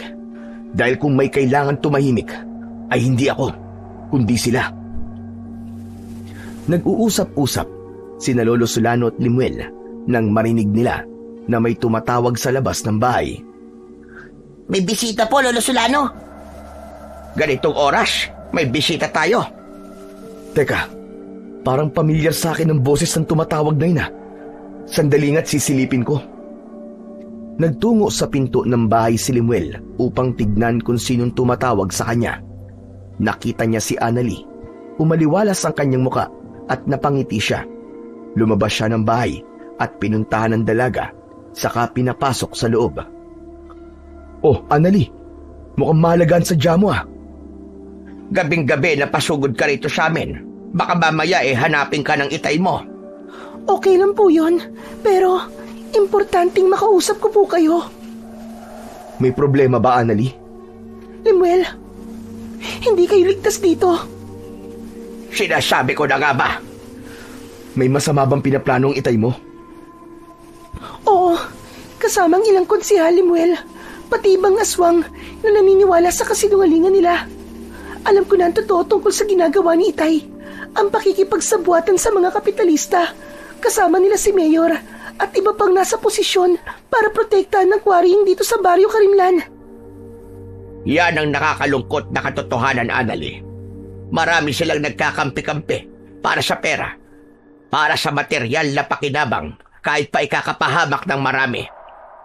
Mahal ko ang Itay ko, pero hindi ko gusto ang ginagawa niya, lalo na ang pagtatangka nila sa buhay niyo. Salamat, Annalie. Minsan mong iniligtas ang buhay ko, Limuel, kaya kailangan kong suklian yon. Saka, hindi rin ako papayag na may masamang mangyari sa'yo. Kailangan tayong gumawa ng paraan, Apo. Tama ka, Lolo Solano. Kung ano mang gagawin niyo, tutulong ako. Kaya hindi na nag-aksaya pa ng oras si Limuel. Kasama si Lolo Solano at Annalie ay pinuntahan nila ang bahay ng mga taong nakakasama nila sa barikada. Kailangan makausap nila ang mga ito. Dapat silang kumilos bago pa maging huli ang lahat. Nang makausap na ni Limuel ang mga taong kanyang kakampi at maaasahan, ay agad niyang sinabi ang kanyang plano at ibig niyang mangyari. Paghahandaan nila ang magiging pagsalakay ng mga aswang na kakampi ni na Chairman Benito. Ang totoo, mga kasama, ay ibig nilang patahimikin ako. Hindi lang ako, kundi tayo na lumalaban para sa ating kaligtasan. Siyempre, papayag ba kayong mangyari yun? Huwag kayong papayag. Dahil kapag hinayaan natin sila, para na rin nating ipinahamak ang ating mga sarili at ang ating buong pamilya. Tama si Lolo Solano. At kahit anak ako ni Chairman Benito, nasa inyo ang panig ko. Dahil naniniwala ako sa inyong pinaglalaban. Nagpalakpakan ang mga naroon sa sinabi ni Annalie. Handa sila para harapin ng mga aswang na kakampi ni na Chairman Benito. Bilang mga aswang din, ay handa silang lumaban at ipagtanggol ang tama para sa kanilang pamilya. Kaya ang gagawin natin, mga kasama, ay magkukubli muna tayo. Huwag kayong lalabas hanggat hindi ako nagbibigay ng hudyat. Alam kong una nilang pupuntiryahin ay ang bahay namin. Dahil ako at sina Lolo Solano ang plano nilang patahimikin. Samantala, sa lugar ni na Chairman Benito ay tapos na rin ang kanilang pagpaplano. Kaya lamang ay nag-aalala si Chairman. Bakit, Chairman? Nawawala ang anak ko. Hindi ko alam kung saan nagpunta. Baka may pinuntahan lamang siya at babalik na rin. Ayoko kasing kapag aalis ako, ay wala siya rito sa bahay. Pero Chairman, hindi maaaring wala ka sa ating gagawing pag-atake kina Limuel. Ikaw ang unang dapat na magpakita ng tapang para tapusin ang mayabang na yon, pati ang kanyang lolo. Alam ko, Konsyala, at hindi ako mawawala. Kaya wag mo na munang isipin ang anak mo. Tiyak namang uuwi rin yon. Ang isipin natin ngayon ay yung matapos natin kagad ang ating plano na mawala sa landas natin ang pakialamerong si Limuel. Patuloy na sa pagdilim ang paligid. Mararamdaman ang katahimikan sa baryo Karimlan. Subalit, lingid sa kaalaman ng ibang naninirahan doon, ay may nakatakdang mangyari sa gabing yun. Nasa loob ng bahay si Limuel at nakikiramdam. Dahil alam nilang anumang oras ay maaaring dumating ang mga aswang na inutusan ni Chairman Benito. Sigurado ka bang ngayong gabi sila darating, Anali? Opo, Lolo Solano. Hindi ako maaaring magkamali. Dahil dinig ko ang pakikipag-usap ni Itay dun sa mga aswang na inutusan niya. Pero sabi niya ay sasama siya. Baka naghahanda pa lamang sila, Lolo. Kaya hanggang ngayon ay wala pa. Ang tagal naman, naiinip na ako. Gusto ko kasing makakita ng aksyon eh. Yung parang napapanood ko sa palabas sa TV, labanan ng mga aswang sa aswang. Ang astig siguro nun. Ano bang astig ang sinasabi mo, Jobert? Delikado nga yun eh. Baka mamaya makialam ka, ha? Kuya Limuel, aswang din ako. Kaya ko magbago ng anyo. Saka gusto kong makatulong sa inyo. Jobert, hayaan mo na yon sa mga matatanda. Pero bakit? Anong gagawin ko? Dito ka lang sa loob ng bahay at huwag kang lalabas. Ang corny naman nun. Gusto ko nga maka-experience ng tunay na labanan eh. Apo, wag na. Saka na lang. Delikado yun para sa'yo. Saka hindi mga katulad mong batang aswang ang makakaharap namin, kundi mga sanay na sila sa pakikipaglaban. Ay nako, kainis naman. Pinoprotektahan ka lang namin, Jobert, kaya sumunod ka na lang sa amin ni Lolo Solano, pwede ba? Pero ako, Limuel, gusto ko makatulong sa inyo. Anali, wag na. Kaya na namin to. Hindi. Ayoko manatili dito sa loob ng bahay. Sabi ko nga sa'yo, gusto kong ipaglaban ang karapatan ng pangkaraniwang tao. Kaya tutulong ako at hindi mo ako mapipigilan. Ayoko may masamang mangyari sa'yo, Anali. Huwag mo kong alalahanin. Kaya ko.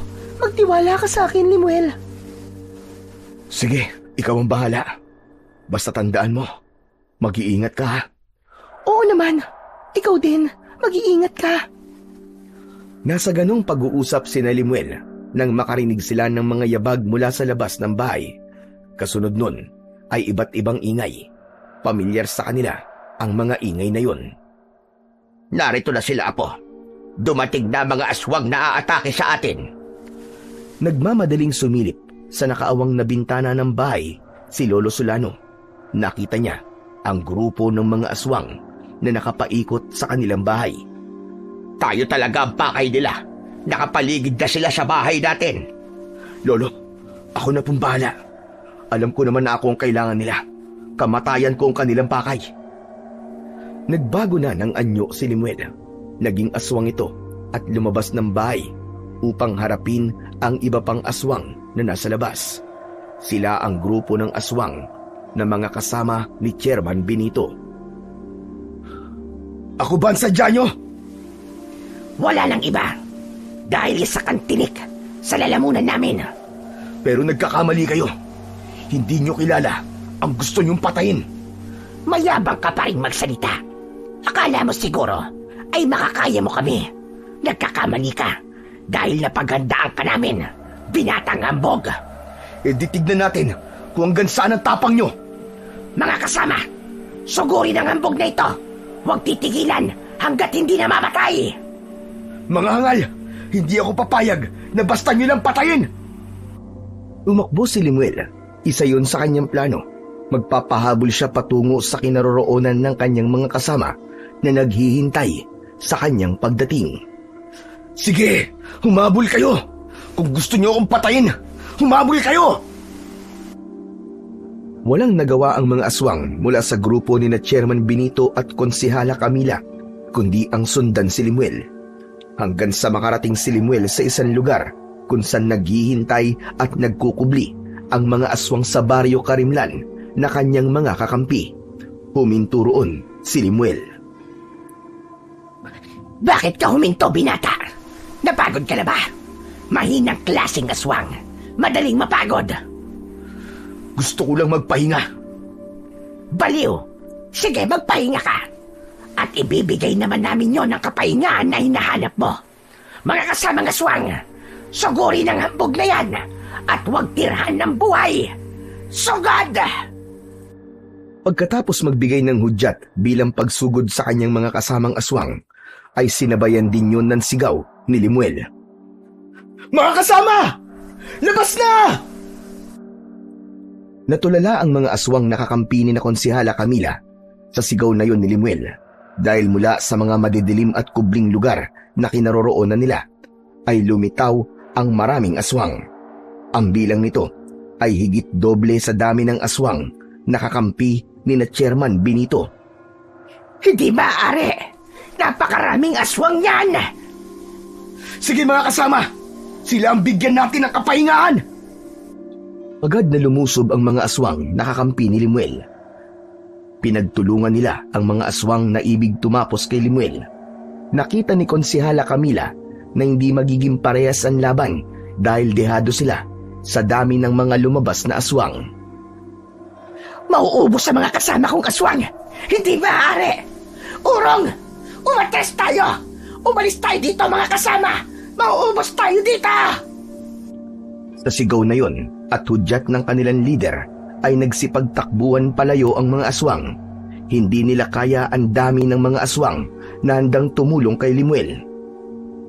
Mga aswang na duwag! Bumalik kayo rito! Mga pakawala kayo ni Chairman! Mahihinang klaseng aswang! Nagkatuwaan naman ang mga aswang nakakampi ni Limuel dahil napatakbo nila ang grupo ni na Chairman Benito. Akala yata nila ay maiisa nila tayo. Maraming salamat sa inyo mga kasama. Maaari na muna kayong bumalik sa inyong mga bahay. Pero hindi pa tayo tapos dahil nagsisimula pa lang tayo sa ating pinaglalaban. Nagkanya-kanya na ng uwi ang mga aswang nakapanalig ni Limuel. Kailangan niya nang bumalik sa bahay. Subalit nang bumalik siya sa bahay ay nakita niya si Annalie na pilit na isinasama ng isang aswang. Hindi maaari! Nasa panganib si Annalie! Bitiwan mo ako! Ayokong sumama sa'yo! Bitiwan mo ako! Hoy! Bitiwan mo siya! Huwag mong pakialaman si Annalie! Huwag kang makialam dito dahil isasama ko siya.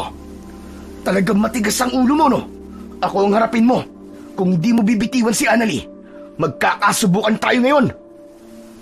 Umatungal si Limuel, paghahanda upang atakihin ng aswang na ibig kumuha kay Annalie.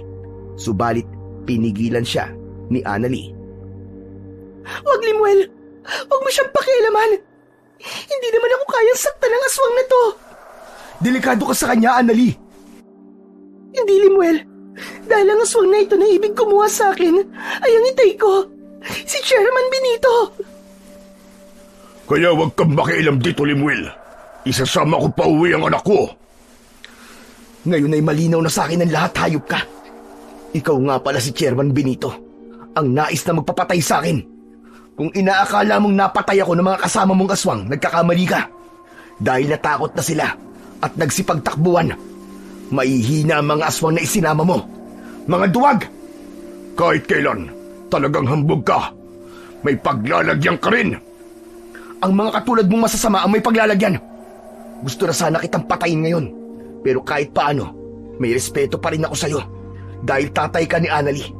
Kaya bago pa ako mawala ng galang sa'yo at magdilim ng tuluyan ng paningin ko, umalis ka ng hayop ka.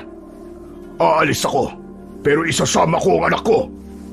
Itay, hayaan mo na ako dito. Saka hindi ko na rin gusto ang ginagawa niyo. Nagiging masama na kayo. Nagiging gahaman kayo. Hindi ka maaaring manatili dito Sa ayaw at sa gusto mo ay uuwi ka. Isasama kita. Kahit nagmamatigas si Annalie at ayaw sumama sa kanyang ama, ay pilit pa rin siyang hinila ni Chairman Benito, kaya walang nagawa ang dalaga kundi ang sumama na lamang. Pagdating sa bahay ay galit na galit si Chairman sa anak. Hindi mo na ako binigyan ng kahihiyan. Itay, di ba't akong dapat na magsabi niyan sa inyo? Dahil tagang nakakahiya ng ginagawa niyo. Alam na ng mga taga rito ang pakikipagsabuatan niyo sa kapitalista na sumisira ng kabundukan dahil nagiging matakaw na kayo sa salapi. Hindi niyo na iniisip ang para sa kapakanan ng iba. Ginagawa ko to para sa iyo, Annalie. Kapag mayaman na tayo, ikaw ang makikinabang, hindi ako. Itay, hindi ko kailangan ng kayamanan galing sa masama. Masaya ako mabuhay ng simple, na walang inaapakan at inaargabyadong tao. Walang inilalagay sa peligro. Hindi gaya ng ginagawa nyo, kasama ang mga konsyal nyo, na naging sugapa na rin sa pera. Pare-pareho na kayo. Hindi mo na ako nare-respeto, Annalie. Kung gusto nyo ng respeto, matuto rin kayo ng respeto ng kapwa nyo. At huwag maging masama. Mas gugustuhin ko pang iwan kayo at sumama sa ibang tao dahil ayokong pati ako ay maging katulad nyo. Tumagos sa puso ni Chairman Benito ang mga sinabing yun ng kanyang anak. Kilala niya si Annalie, marespeto ito, kaya sa unang pagkakataon na sinagot siya ng anak, ay naramdaman niya. Mabigat yun sa kanya, kaya lamang ay alam niya kung saan nanggagaling ang galit ng anak para magsalita ng ganun sa kanya. Hindi natapos sa ginawang pakikipagharap ng mga aswang, nakakampi ni Chairman ang mga kasama ni Lemuel ang pangyayaring yun, kundi agad ay pinulong ng binata ang mga aswang na kapareho niya ng prinsipyo at paninindigan. Alam nating hindi pa tapos ang pakikipaglaban natin, mga kasama. Ang nangyari sa grupo ni Chairman Benito ay siyang maliit na bahagi lang ng ating ibig mangyari. Sina Chairman, kung sa puno ay mga dahon lamang na pumipinsala sa ating baryo, ang kailangan natin putulin ay ang puno at hukayin ng ugat para matiyak natin na titigil na sila sa kanilang ginagawang paninira ng kalikasan. Matamang nakikinig ang mga taong naroon sa pulong na ipinatawag ni Lemuel. Kaya dapat na nating ituloy ang ating sinimulan. Aatakihin natin ang mga tauhan sa quarry site. Sila ang kailangan nating pagbayarin. At isusunod natin ay ang mga nakaupo sa munisipyo na siyang nagbigay ng pahintulot para sirain ang kabundukan. Kasama na natin si Mayor na nagpoprotekta sa kasamaan ng mga kapitalista. Higit sa lahat ay ang kapitalista na si Mr. Tango na siyang may-ari ng kumpanya na sumasalaula sa ating kalikasan at kabundukan. Lahat ay sumang-ayon sa ibig mangyari ni Lemuel dahil ang hangad nila ay matapos na rin ang problemang kinakaharap ng kanilang baryo. Kaya nag-usap-usap sila kung paano nila gagawin ang kanilang plano. Bumuo ng kanya-kanyang grupo si Lemuel, grupo na siyang sasalakay sa mga minahan para tapusin ang mga ito. May grupo rin para singilin ang mga politiko na nasa munisipyo na nagbibigay ng proteksyon sa iligal na gawain. May grupo rin para tapusin ang kapitalista na gahaman sa pera. Hindi madali ang gagawin nyo, Apo. Pero yun na lang po ang tanging paraan, Lolo. Kung hindi pa kami kikilos, kailan pa? Kung sa bagay tama ka, kailan pa? Ngayon na ang tamang panahon, Lolo. Minsan nang nagkaroon ng pagbaha. Kaya sa susunod, baka higit pang trahedya ang mangyari. At wag na nating hintayin na umabot sa ganun. Marami ang mamamatay. Samantala, sa lugar naman ni na Chairman Benito at Annalie, mula nang kunin ni Chairman ang anak kina Lemuel at nagkaroon sila ng pagtatalo, ay hindi pa uli sila nag-uusap. Mahal ni Chairman ang anak at nababahala siya. Mabigat sa loob niya na hindi siya kinakausap ni Annalie. Hindi kasi ako sanay na hindi niya ako kinikibo. Chairman, huwag mong sabihin, ikaw ang susuko sa anak mo. Hindi ko alam, konsyala. Naguguluhan ako. Meron tayong ipinangako kina Mayor at Mr. Tango. Alam ko yun. Hindi ko yun nakakalimutan. Ang pag-urong natin hindi mabuti ang ibubunga. Kaya mahirap kung magbabago ang isip natin. Pero ayoko manatiling masama ang loob sa akin ng anak ko. Magbabago rin ang isip niya, Chairman. Sigurado yon. Hindi mo kilala ang anak ko. Ang tama sa kanya ay tama at ang mali ay mali.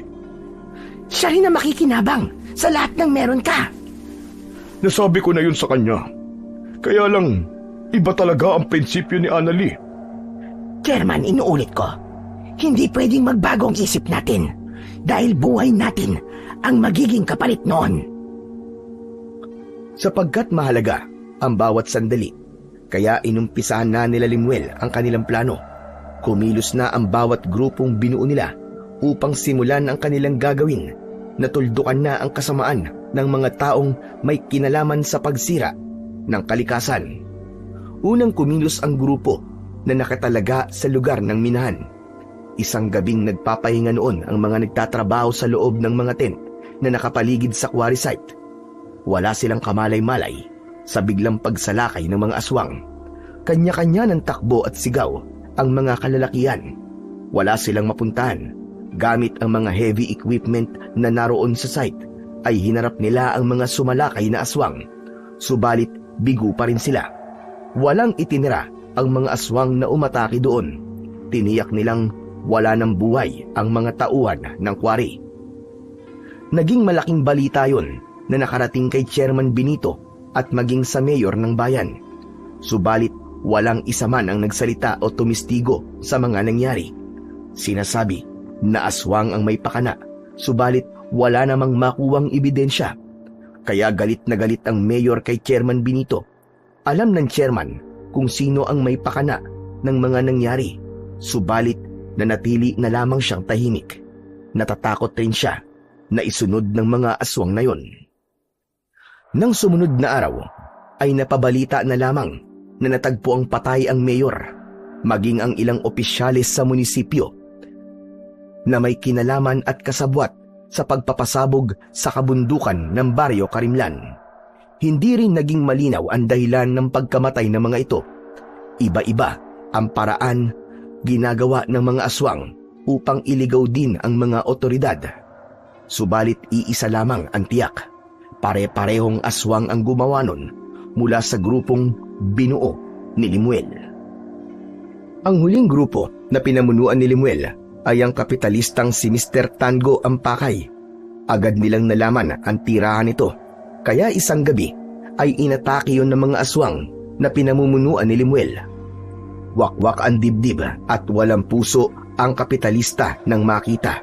Ang puso nito ay kinuha at ipinaskil ni Limuel sa plaza ng bayan na may karatolang nakasulat na puso ng taong salot sa lipunan. Naging malaking balita ang sunod-sunod na pag-atake ng mga aswang. Marami ang namatay, subalit ang nakapagtataka ay wala isa man ang nagsumbong. Ibig lamang sabihin, lahat sila ay pumabor sa mga nangyayaring yun. Ang pagwawakas ng mga salot ay tuluyan ng nabigyan ng katuparan, kaya matutuldukan na ang iligal na pagkakwari sa Baryo Karimlan.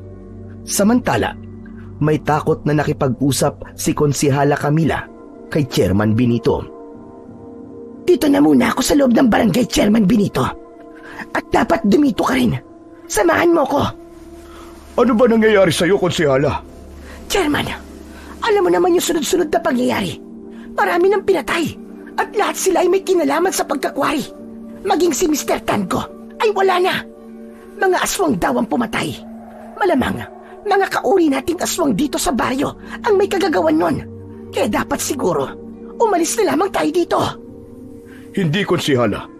Mananatili tayo dito. Para ano? Para maghintay ng kamatayan natin? Chairman, mahal ko pa ang buhay ko. Ayoko pang mamatay. Teka, Konsihala. Paano mo naman natiyak na isusunod na tayo? Nararamdaman ko yon. At malakas ang kutob ko na si Limuel yon. Siya ang may pakana ng lahat ng ito. Pero hindi mo ba nakikita na wala silang ginawa sa atin? Kahit nang sumugod tayo sa kanila. Kung tutusin, kayang-kaya na nila tayong patayin nun. Pero hinayaan pa rin nilang makatakas tayo Ama kay Tay, dahil hindi kasing sama, gaya ng iniisip niyo si Limuel. Mabuti siyang aswang. Napapakinggan pala ni Annalie ang pag-uusap ni na Chairman Benito at konsehala, kaya nakisali ang dalaga sa pag-uusap ng mga ito.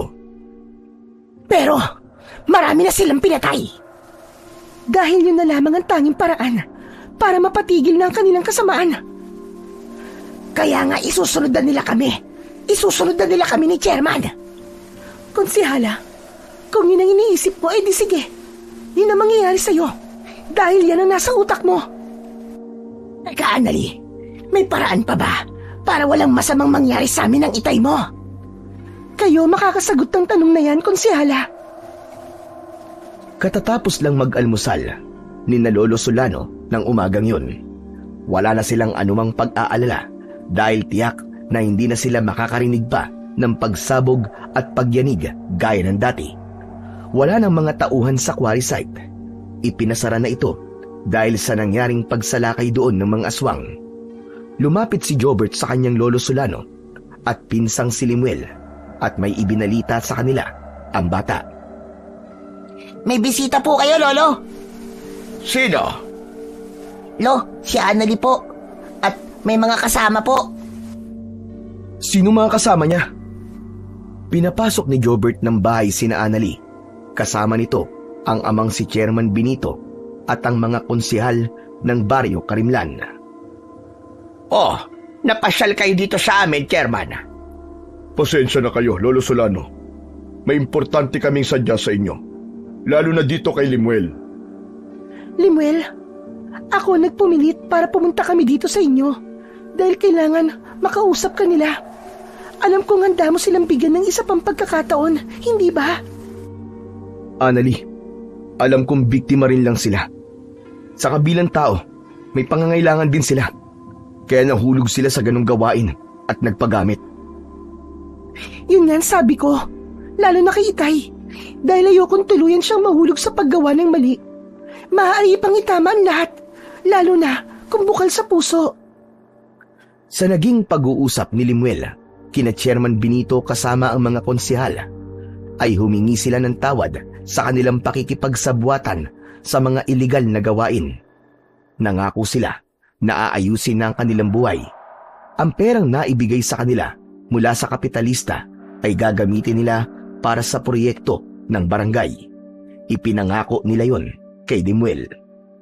Tinanggap naman ni Limuel ang paghingi ng tawad at pangako ng mga taong lumapit sa kanya. Magsisikap silang ayusin ang pagpapatakbo sa Baryo Karimlan. Naging sikat at hinangaan si Limuel sa baryo dahil sa kanyang ginawa. Kahit dayo sila sa lugar na yon, ay hindi yun naging hadlang upang pumilos siya at ipakita sa mga naninirahan doon ang kanyang pagmamalasakit. Hindi lang ito para sa kanyang kapwa aswang na gumagawa ng mabuti, kundi maging para sa kapakanan ng kalikasan.